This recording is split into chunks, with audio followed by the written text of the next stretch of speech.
y'all? This is Truly Helpful, the podcast, and I'm your man, Salim Collins. Thank you again. We back with another episode. Appreciate y'all for always tuning in, and make sure y'all keep tuning in with us. Make sure y'all like, subscribe, and share this with a friend now. So look, today, I got to go back to my roots. I know normally I'm always talking about self-development, self-growth, all those type of things, but I got to go back to my roots.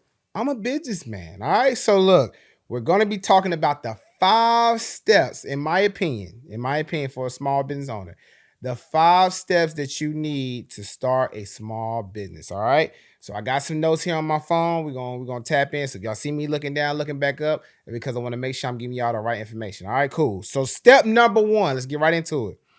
Develop a solid business plan. Okay.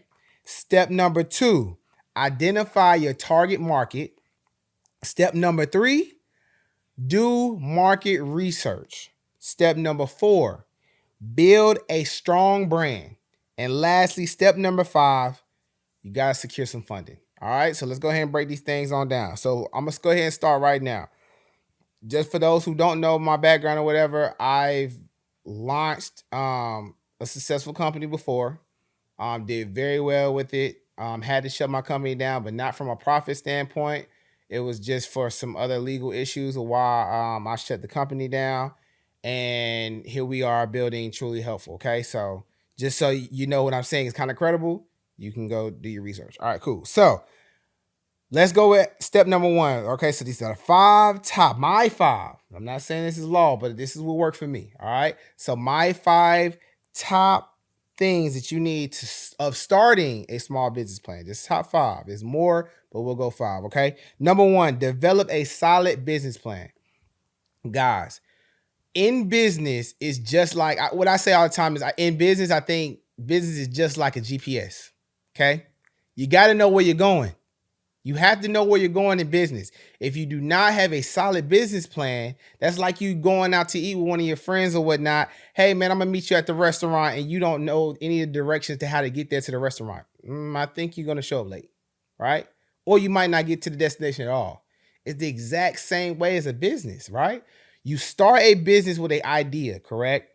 And then you have to put in the right calculations, right? Or the right turns and yields and stop signs and cautions or whatever to get to the final destination. It's the same thing, just like driving a car and getting to your destination.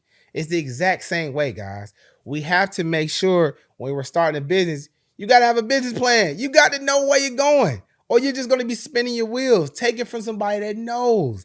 I started Ascend Apparel just off of straight raw passion. It was straight passion. That's all it was. I'm gonna make these bags. I'm gonna sell these bags, and I'm gonna be rich forever.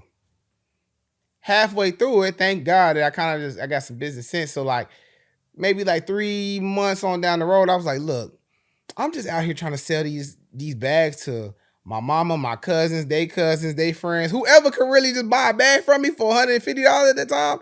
I was just trying to sell that to them. That's not a real business plan.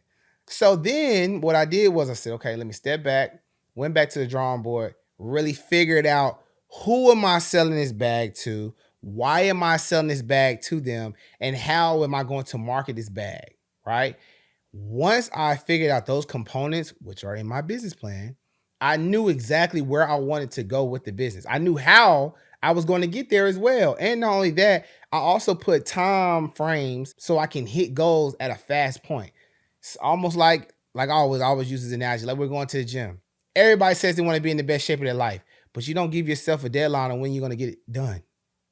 You just going to go in the gym and just start picking up random weights? No, you got to isolate the shoulders. You're going to isolate your biceps. You're going to do leg day. Then not only that, you put the work in the gym, but also you have to put the work in the kitchen. You have to eat right, because you can go in the gym all day, every day, 2 a day, 4 a days, 5 a days. You probably die by then. But I'm saying you can do all that stuff and you will not see your body change the way it should change because you don't have the proper nutrition. Why? Because you didn't have a plan. Same thing with a business. So when I changed and actually got a business plan with my company Ascend, that's when everything changed for the better. The numbers started going crazy. I was having sellout drop after sellout drop after sellout drop. So guys, it's vitally important. If you're starting a business, even if you already have started your business, you've been in your business for years and you don't see anything turning, Let's go back. Level 1, make a business plan. Now, mind you, I don't want to scare you guys. A lot of people are like, well, I don't know anything about business plans. I don't know anything about that. Relax.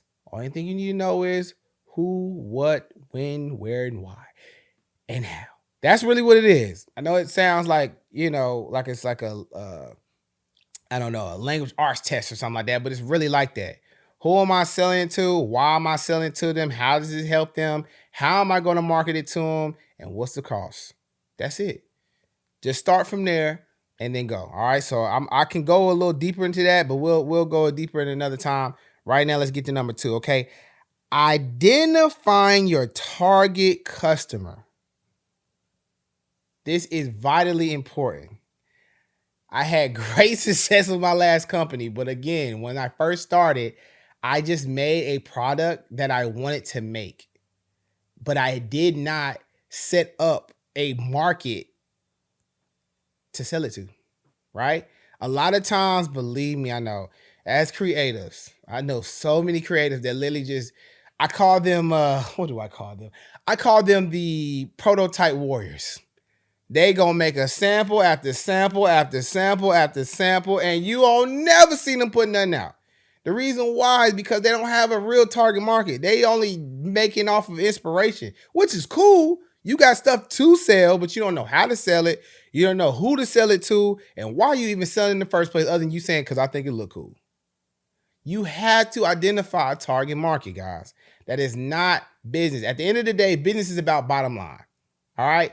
Us as creatives, sometimes we can get so passionate and this looks good and the whole world should feel how I feel about it. And being realistic, everybody not going to feel what you putting out. But I'll tell you one thing, if you make it marketable to where they feel like they can't go through life without it, they're going to buy every time. Okay?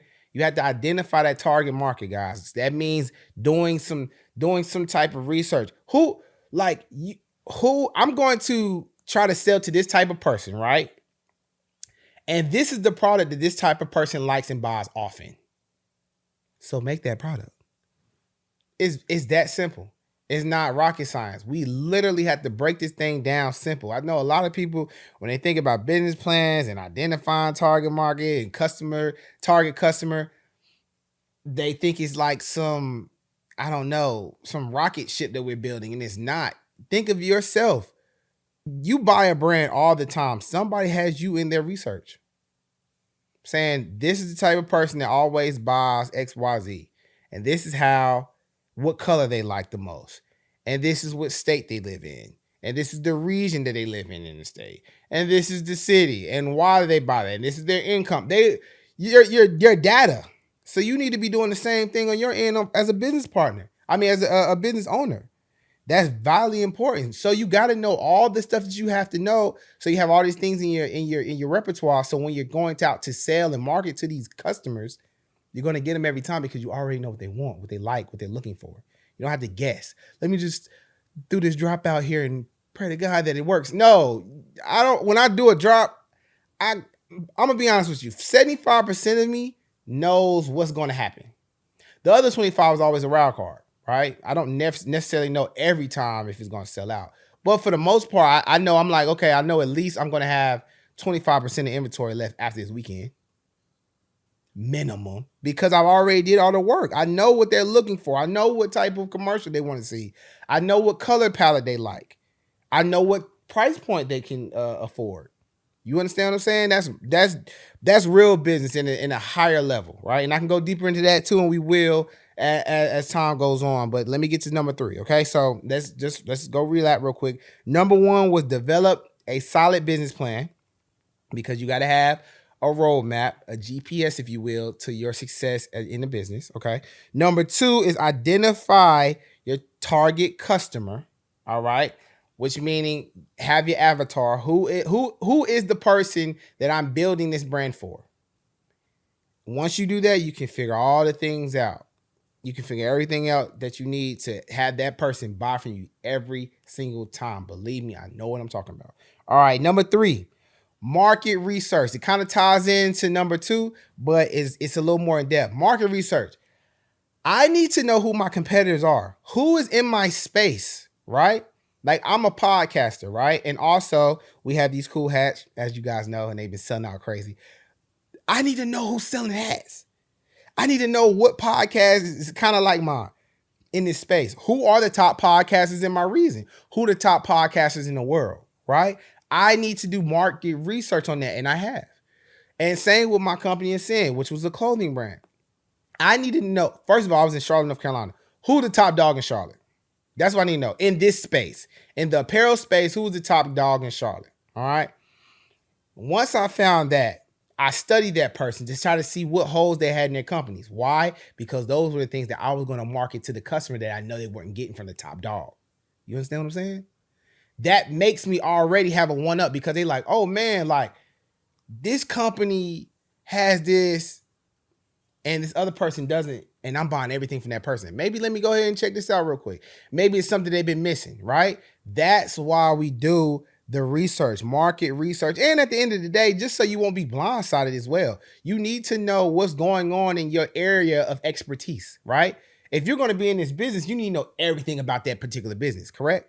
And that's what a real business owners do. And especially, look, only because I say a small business does not mean you have to think small. Let me say this again. Entrepreneurs or aspiring entrepreneurs, do not, because it's a small business, think small.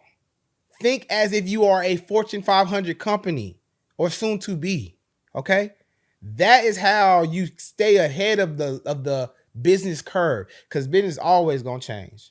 Believe me. When I first started saying, it was very brick and mortar. You had to have a brick and mortar. You had to have a shop. You had to have some type of retail standalone store that everybody needs to come in and come out. You had to get your stuff, your products in stores so people can physically touch it. Then COVID happened. Everything went online, straight e-commerce. That's a business switch. And luckily, I had the business acumen to be able to make our company do that switch the way we should have, right? Going on Shopify, making sure we were doing things that we need to do on social media, all that. But all that stuff is market research. All right. You got to be able to pivot. All right. So I can go into that a little deeper as well, but I'm going to just graze the top. I'm just giving y'all a little fire. Just give y'all a little song on the end. Drum line. Anyway. All right, cool. So so that was market research. Okay. Number 4, build a strong brand. I cannot stress this enough. Number 4, build a strong brand. I see so many of my counterparts hop out here and have 30 different items that they're trying to sell to somebody. And you think that everybody's going to buy your stuff because 1, you made it, 2, you care about it, and 3, because it's there. I'm telling you, all 3 of those are wrong. No. People buy from things they are emotionally attached to. Think about it. Your favorite pair of shoes that you got in your closet right now that you wear all the time. You don't wear those because they look good. Yeah, that's a part of it, but it's probably a story behind them sneakers. Correct? Probably is. Back in the day, I was a sneakerhead. So my brother was a super sneakerhead, so I really want to use him. My brother Omar was such a sneakerhead that he would sit out, them Jordans, man. He would sit out and like camp outside for these Jordans. Him and his homeboy Harvey. Every sneaker release, they would do that.